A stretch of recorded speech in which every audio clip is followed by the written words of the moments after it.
সবাইকে বলছে। আমি দেখলাম তেজস্বী যাদব খাটাখাটনি করে বেচারা একটা লাঞ্চ খাচ্ছিল হেলিকপ্টারে, সেটাকে ও ভিডিও করে দিয়েছে যে দেখো লাঞ্চে কি খাচ্ছি, বলে দেখিয়েছে রুটি চাপাটি আর চাটনি খাচ্ছে, সাথে দুটো মাছ ভাজা খাচ্ছে।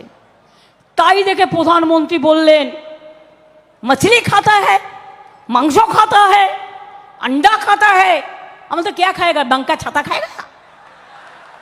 এটা কিন্তু আজকে আমাকে একজন বলেছে, উনি তো খান সত্যি ব্যাঙের ছাতা।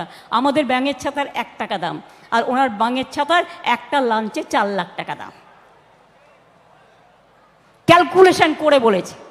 তাইওয়ানের ব্যাঙের ছাতা। আমি এর মধ্যে যেতে চাইতাম না যদি আপনি এ কথা বলে বাংলা সহ ভারতবর্ষের বিভিন্ন মানুষকে আপনি মানে অপদস্থ না করতেন। কেউ ভেজ খেতে পারে, কেউ নন ভেজ খেতে পারে। আজকে আমি একটা সংবাদ মাধ্যমেই দেখেছি বা কোনো একটা সোশ্যাল নেটে যে উনি যে ব্যাঙের ছাতাটা খান সেটা তাইওয়ান থেকে আসে, তার একটা পিসের দাম হচ্ছে 80,000 টাকা এবং ওনার লাঞ্চের জন্য লাগে 4 লক্ষ টাকা। আমার কোনো যায় আসে না মোদিবাবু, আপনি খান, আপনার শরীর সুস্থ রাখুন, স্কিন ভালো রাখুন। আপনি 4 লাখ টাকার দেওয়া গায়ে 20 লাখ টাকা খেলেও আমি কিচ্ছু মাইন্ড করব না, কারণ এটা খাওয়ার অধিকার আপনার আছে, তাই বলবো না। কিন্তু আপনি যখন আমার গায়ে হাত দিয়ে বলবেন মাছ খাবে না, মাছে ভাতে বাঙালি, মাছ খাবে না, মাংস খাবে না, ডিম খাবে না, তো কি খাবে, বার্লি? তখন তো আমি বললাম, hello mister Charlie, only one barley. ভারতবর্ষের সংবিধানটাকে রক্ষা করুন, গণসাগরটাকে রক্ষা করুন, গণসমুদ্রকে রক্ষা করুন, জনগণকে রক্ষা করুন। আর যদি না করতে পারেন আর জীবনে ভারতবর্ষে ভোট হবে না।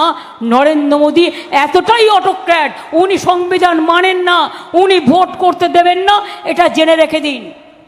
রাজ্যগুলো বলে কিছু থাকবে না, কোনো ধর্ম থাকবে না, কোনো বর্ণ থাকবে না, কোনো জাতি থাকবে না।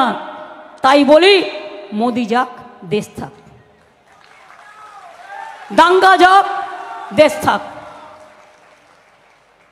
মানুষ থাক, মোদি যাক,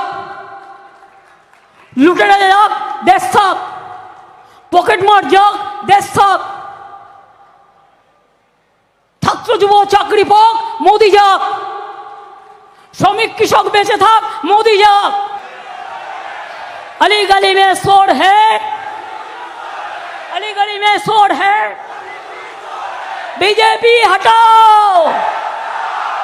আর মনে রাখবেন, বাংলায় আমরা কোনো জোটে নেই, কারণ সিপিএমের 34 বছরের অত্যাচার আমরা অনেক দেখেছি। যারা চিটফান্ডের জনমদাতা, যারা কয়েক লক্ষ মানুষকে খুন করেছে, তাদের সাথে অন্য কেউ ঘর করলেও আমি করতে পারবো না, কারণ আমি জীবনের প্রত্যেকটা অন্ধে অন্ধে 34 বছর আমি এদের নিয়ে চলেছি। দিল্লিতে সবার সাথে থাকলে থাকবে, আমার কি যায় আসে বলুন, আমি সেখানে বাধা দিতে যাবো কেন? কিন্তু আমি কলকাতায় বাংলা স্টেট বলছি, বাংলায় তৃণমূল কংগ্রেস একা লড়ছে, একা লড়বে। আমরা 34 বছরের বামপন্থকে যদি মানুষের আশীর্বাদে, শুভেচ্ছায়, দোয়ায় উপড়ে ফেলতে পারি, মোদিজি জেনে রেখো, তোমাকেও আমরা উপড়ে ফেলবো গণতন্ত্রের আদালতে, গণ আদালতে।